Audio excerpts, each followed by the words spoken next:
everyone, and welcome to my channel. You all know the drill, and if you don't already know who I am, my name is Elia Vanessa Santiago Aguilar, or you can call me Evsa. So for today, we are on episode 6 of Hazbin Hotel.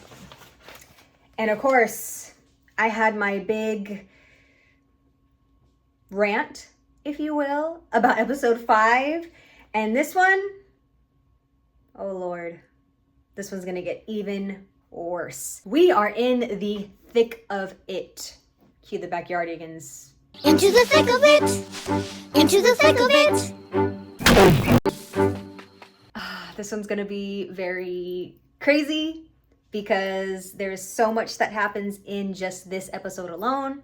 And I understand I gotta set it up for the season finale, which is going to be 7 and 8. Like I said, I'll probably do that back to back since together it's only 3 songs.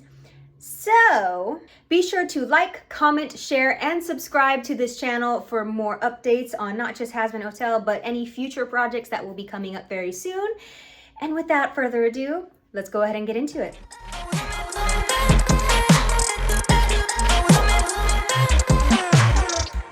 So if y'all noticed in the previous video, I had to switch my setup to get more of my reactions because, as I had said, bless you! Anyways, sorry.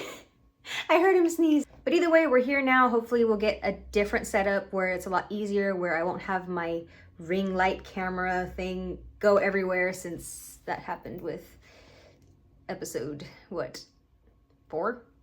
Yeah, that was fun. But either way, to recap what happened before we get into probably my favorite songs. Like, this whole episode has like 3 of my favorite songs, and it's hard to hate this specific episode, especially because there's something else that happened that I was just completely like about.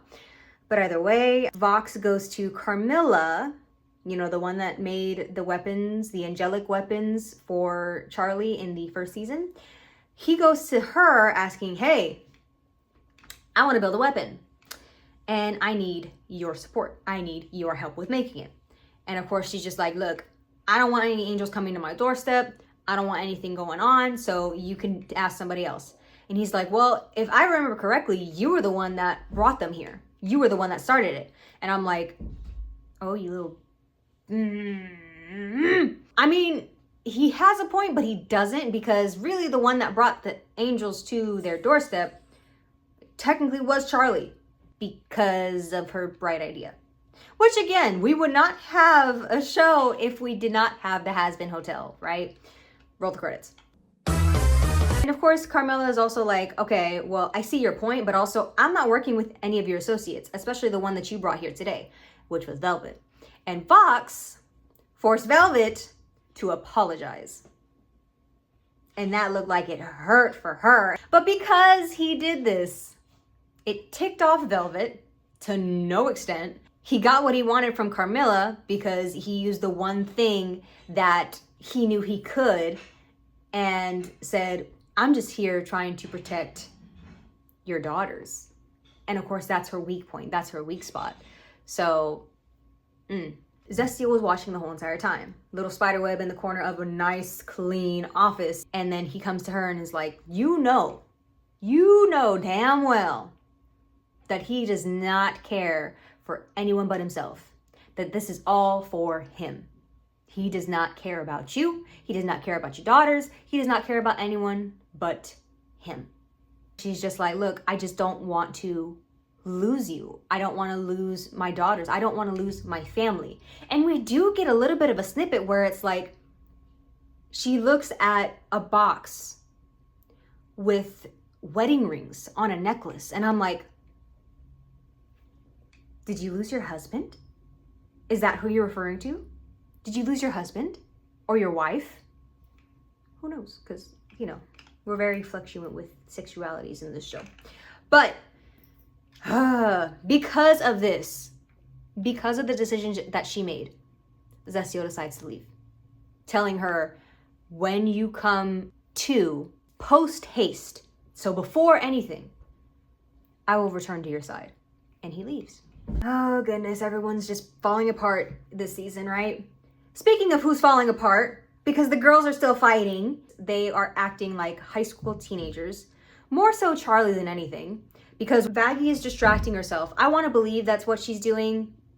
Please don't try and rain on my parade with this. She is trying to distract herself by cleaning up everything, keeping the hotel nice and tidy, like keeping her mind working. So that way it's not like, oh, just sitting there and sulking and everything. So she's smart to do that. And besides, that's her job. She decided to take on that job. She took on that responsibility and she's doing what she needs to do. And then of course, she comes to find out Carmilla is making a weapon for Vox. And of course, Charlie is just over here sitting at the bar with Husk, and Husk is just like, look, I don't want to play therapist no more, so go do it somewhere else.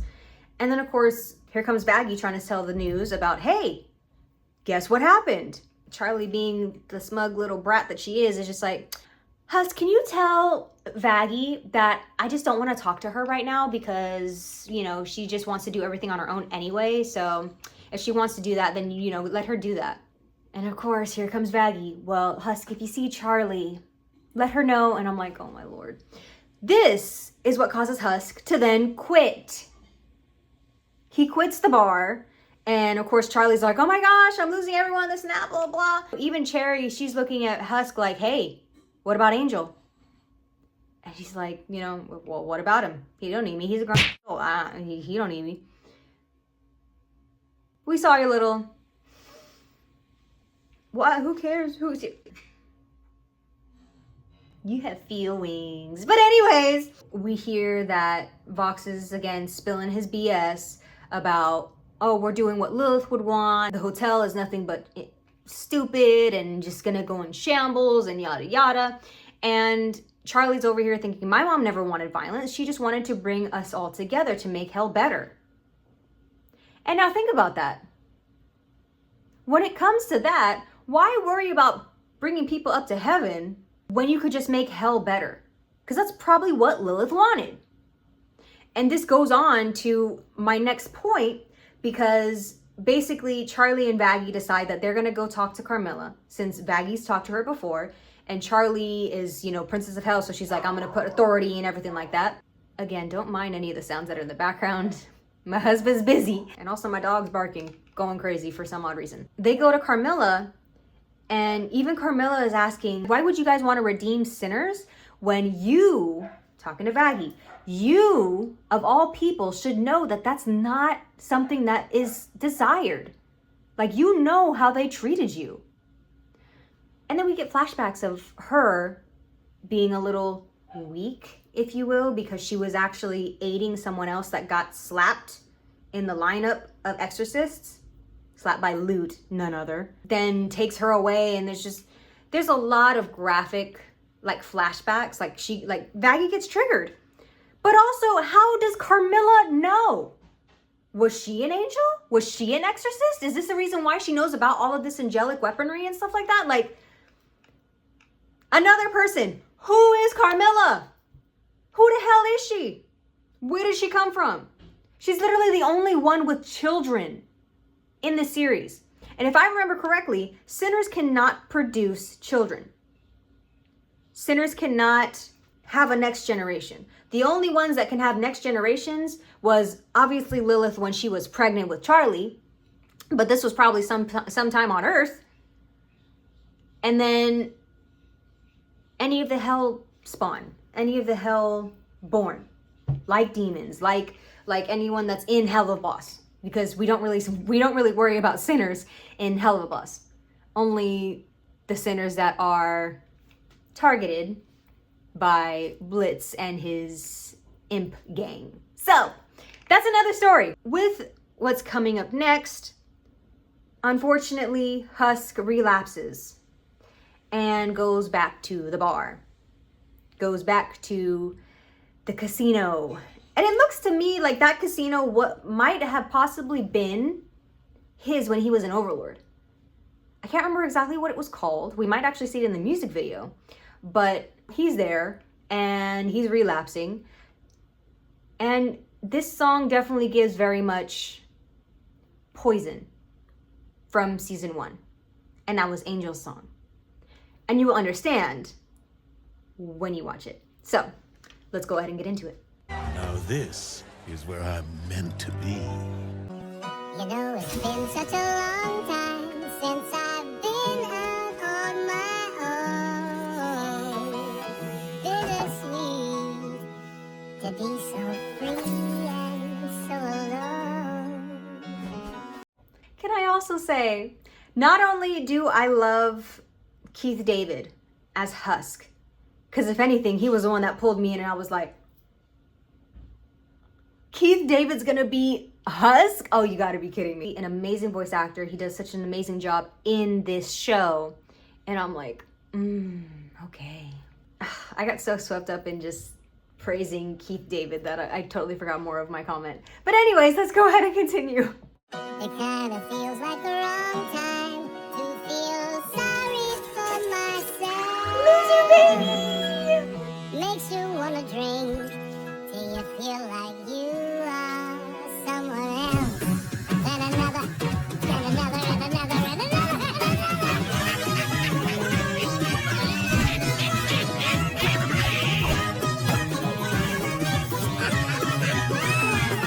Get the top shelf double locked full of scotch.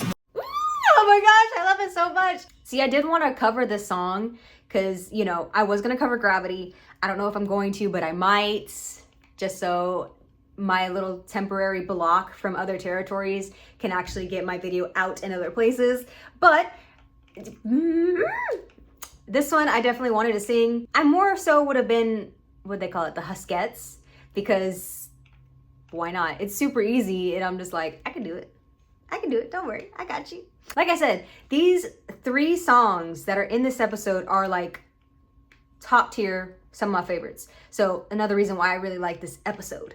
So let's go ahead and continue. I missed the tune-up, first drinking, Gillian kicked us in up a notch, diving in quicksand, faster than sinking. I'm leaving behind all of the cares that I've been overthinking. And then of course you see there's Charlie, there's Alistair. Oh, goodness gracious. Oh, I hate this thing.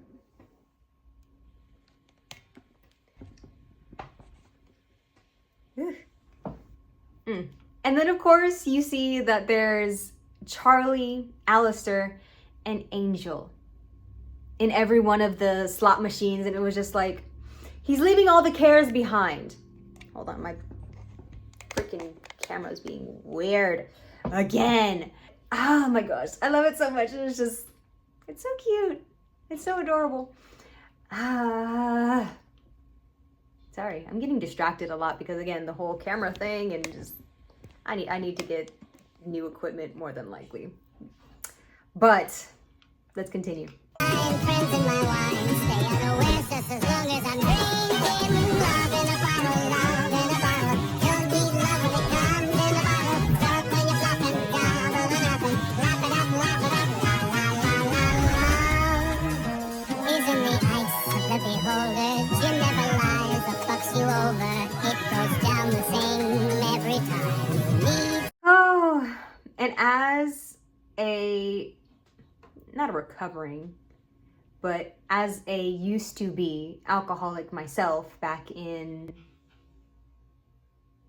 I don't know, like 2022 maybe, or even 2021, like post, or is that what it is? I can't remember. But it was in one of those years where I was always drinking, going out to the clubs, just getting drunk, day drinking, everything. So hearing the whole thing where he's like, gin never screws you over.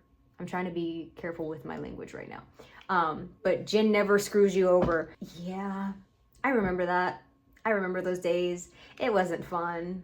It really wasn't. The more I think about it, I drink because I want the flavor.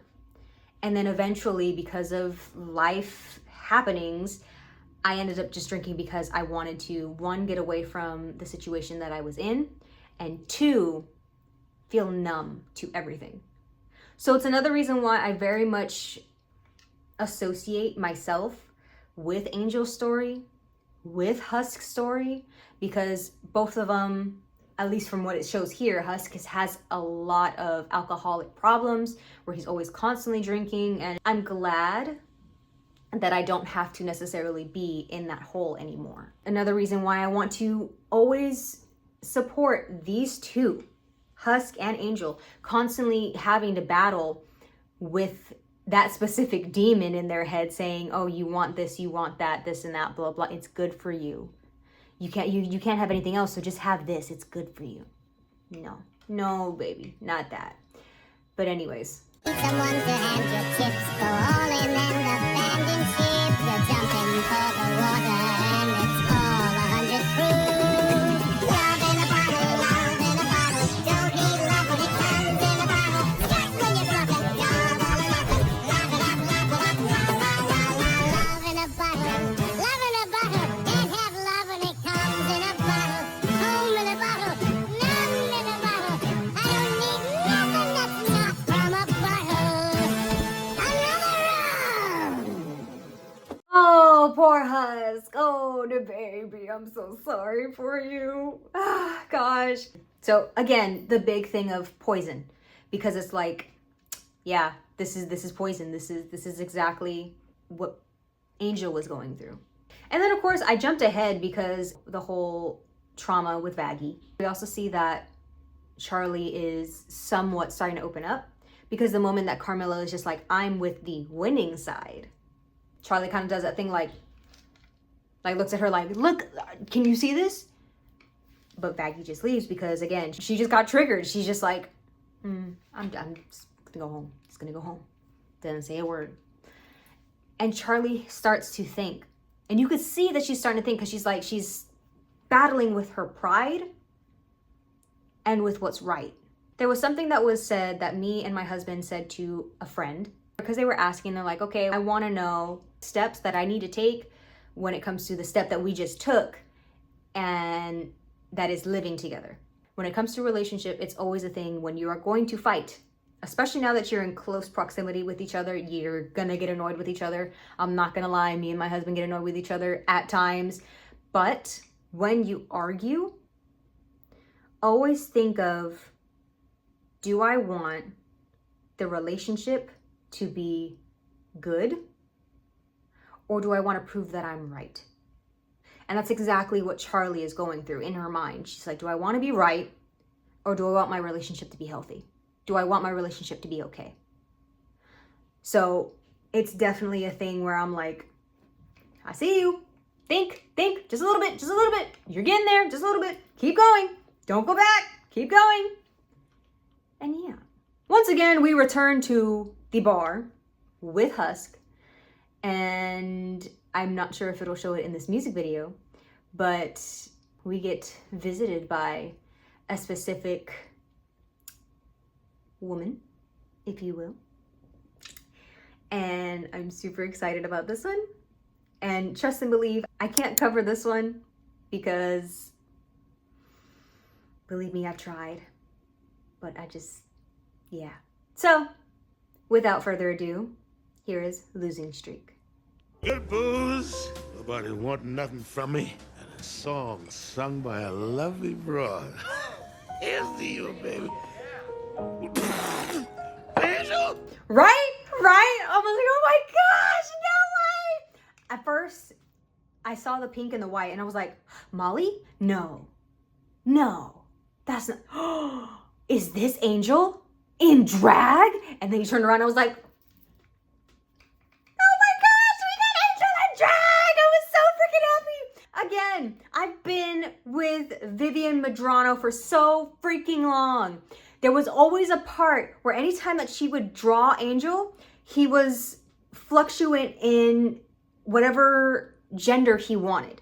So obviously he did a lot of like dressing up as women, and then particularly he would dress up in drag to, you know, perform and dazzle all of Hellions. Oh my goodness.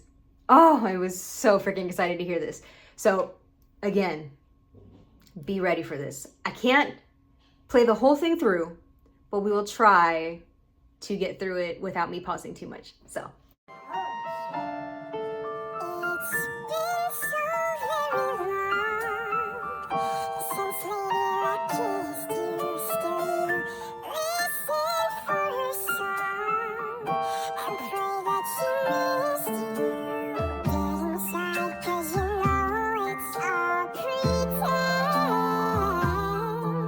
Completely giving Jessica Rabbit. But anyways, sorry. I know I said I wasn't gonna pause too much, but I have to. I'm sorry. Oh my gosh, just look at me. I love him so much. Okay, sorry. Sorry. Close your eyes as you go in off the deep end again. You're living for the rush, for the royal flush, but you take what you can get. You pray your families for a pretty face, tastes like scotch and cigarettes, and you can't help falling, going on and on. Your eyes are bleak till you break your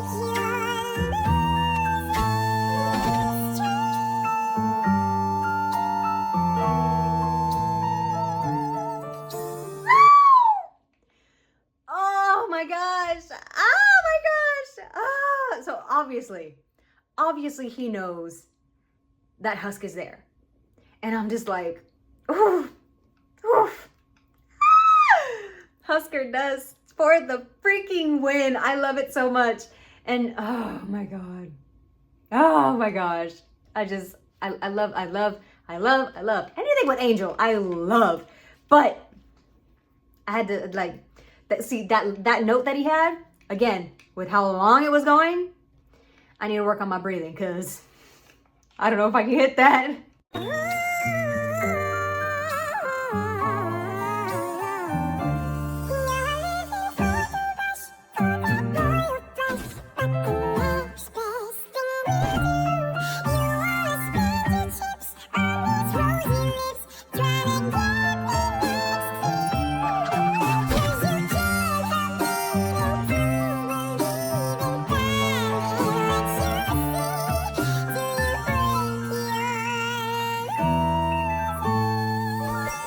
Good luck out there, boys. Oh my gosh, I love it so much. Oh my gosh.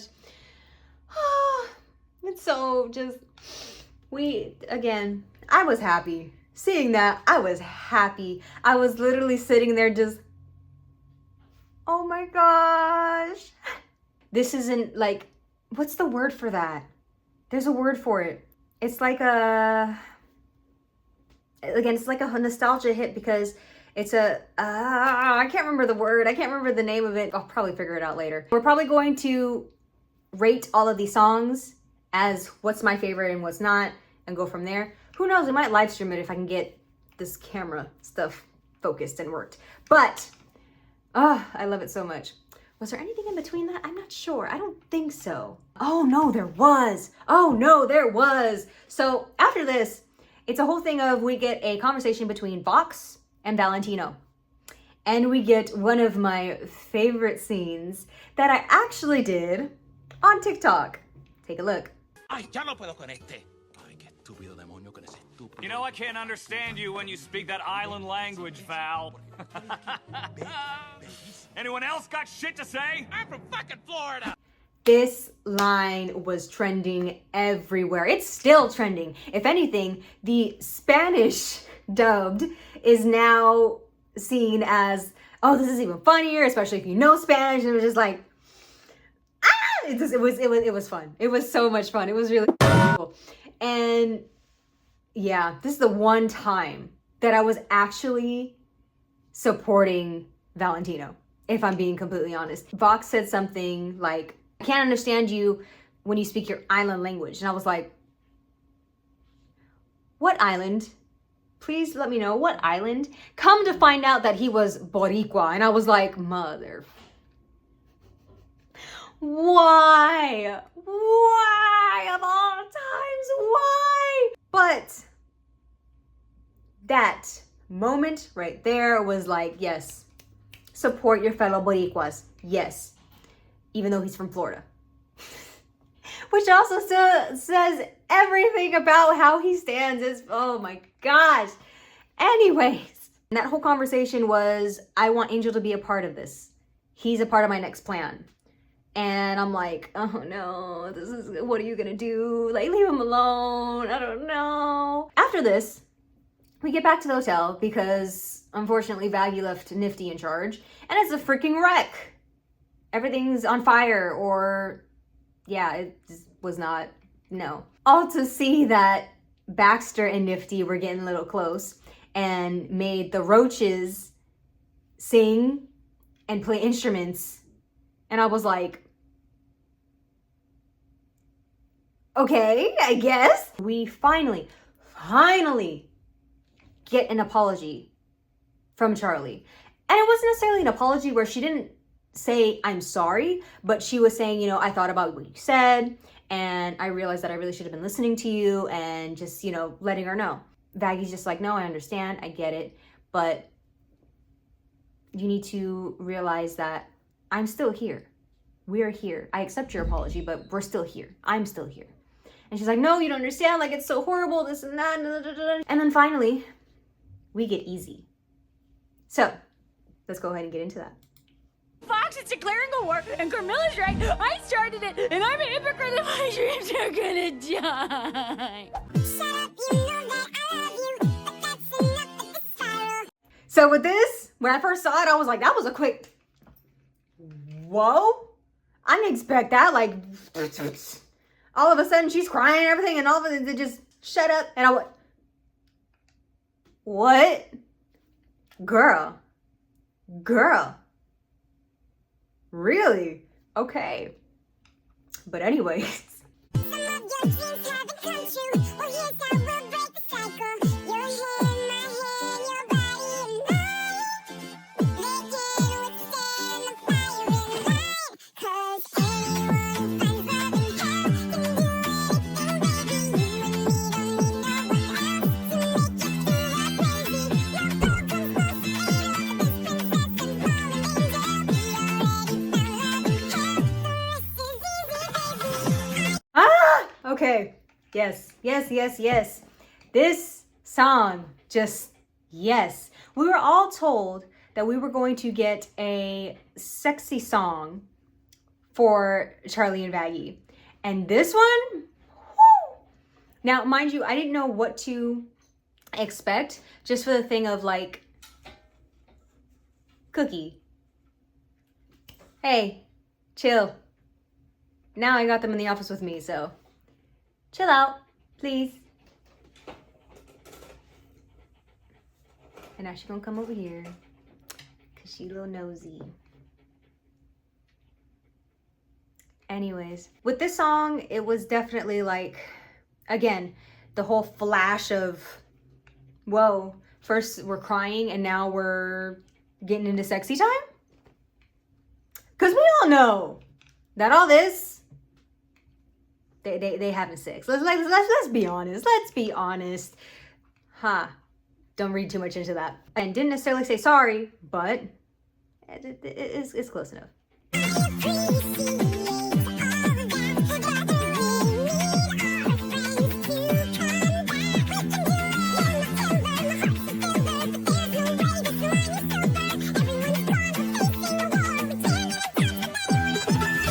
Again, Charlie, shut up.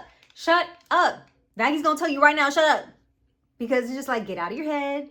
Stop. Let's get back to what we're doing. Get out of your head. I understand it, but no, just no. Shut up, you know that I love you, but you're forgetting who we are. In a pit that doesn't let come through, somehow we managed to surprise your heart, my heart, but I am with you. Two souls, one goal, we'll never lose. They're so cute.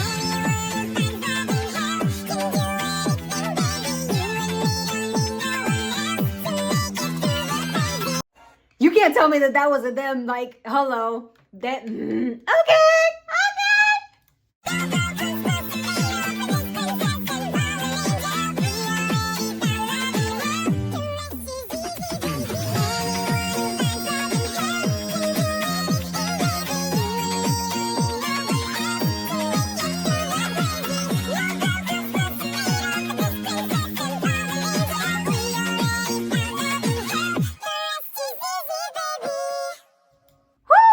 And you know it was good. It was like, whoo. Sorry, that sounded so bad. Anyways, I love this song. Like, again, all 3 songs in this episode were peak, peak, peak, peak. Unfortunately, I hate that we had to come from this high just to go all the way down because, oh my gosh, I was so upset. I didn't know anything about this. No matter how long I was in the fandom, I did not know anything about this, especially about my angel. But he was a spy this whole time. And the thing is, like, we don't know exactly when they started because, sure, we get a moment where the final moments in Poison in episode 4, Vox was hypnotizing Angel, and he had been doing that ever since. It was heart-wrenching to see because he started off with saying, I just want to stop by, pay you a little visit. And he's over here punching him, throwing him, electrocuting him. Oh my gosh, I wanted to cry. Like, literally, Angel doesn't get a freaking break in this show. I'm like, well, can we leave him alone? Please? Let our spider boy be okay. But apparently not, because why not? We always want to pull the heartstrings, right? Oh my gosh. But even before that, when he's in the, oh, there goes my cat. Before this, he's getting dropped off. Valentino doesn't necessarily seem like he wants to do this, probably because he knows damn well what Vox is going to do to Angel. But he can't really say anything. I don't know why. He's an overlord himself. I don't know why he can't, but whatever. He lets Angel go into the room. It's like a little like motel type deal. Angel's looking and he's trying to find whoever it is. And we see the eyes. The eyes that are everywhere in hell, they start to move and watch Angel. Because we see it moving and then we get a perspective of the eyes. Rue, are you paying attention? Are you listening? You're at least seeing, I know that. But what's going on there? Getting back to the whole, he got hypnotized. He's forcibly hypnotized. And it breaks my heart. It really does. Again, after seeing Easy, I'm like, I had my high. And literally almost right after we get that. And I'm like, oh my gosh, I hate this. Speaking of Angel, like, he actually did go to talk to Husk for a little bit after. And Husk saying, you know, I quit. And then Angel's distraught because he's like, oh, you quit? Well, okay then. These two. He looks in the mirror and he's like, I've decided that redemption just isn't my thing. And I'm like, no, baby. It is. It totally is. Just believe in yourself. Like, it is. And they have their conversation. Angel saying, are you still mad that I saved your life? And he's like, I wasn't mad. I'm not a life worth saving for. And I'm like, these boys, just kiss already. Seriously, just be together already. But with that conversation, you know, even Angel was just like, I'll see you back at the hotel. And Husk is just like, no, you won't. He's like, of course I will. Yeah, I will. And then Husk puts down the drink and stops drinking. And he goes home. When he gets home, unfortunately, Angel's not there. Cherry's also wondering because she points out that Fat Nuggets hasn't been fed. And they're like, where is he? What's going on? Miss Ma'am. She wants to go outside, but no. Mommy's recording. Let me record for a little bit more. I'm almost done. Coming back to now Charlie and Baggy, it was the whole thing of, we'll do it together. We ain't got to worry about it. And then things just go to because Charlie decides, okay, I'm going to call my father and I'm going to apologize to him. So of course we get that little cut where Lucifer is watching this duck show. We know our Lucy loves ducks. And he gets a call from Charlie. And at first, we're all happy, we're all excited, until what Charlie says doesn't necessarily sound like her. Why? Because it wasn't. And Vox was actually calling him in Charlie's voice to set up the whole plan. And I was like, oh my gosh. we are in deep at this point. We're done. Oh my gosh, everything's happening. What's gonna happen next? So yeah, a boatload of everything happening in these past 2 episodes, and just so yeah. I don't know what to think. What do y'all think, honestly? Because, geez, it's so much going on. But anyways, thank you guys so much for tuning in to this video. I really appreciate all of your likes, comments, your watches, everything. And yeah, so next episode will probably be a twofer. She can't even wait either. But next episode will probably be a twofer. We'll go through the songs, and also maybe if I could swing it, we might watch the last episode because there's only 1 song in there, and then go from there. But in the meantime, make sure that you like, comment, subscribe, and share this video because it really helps a lot with this community that we're trying to build. And I will see you guys in the next video. Bye, guys.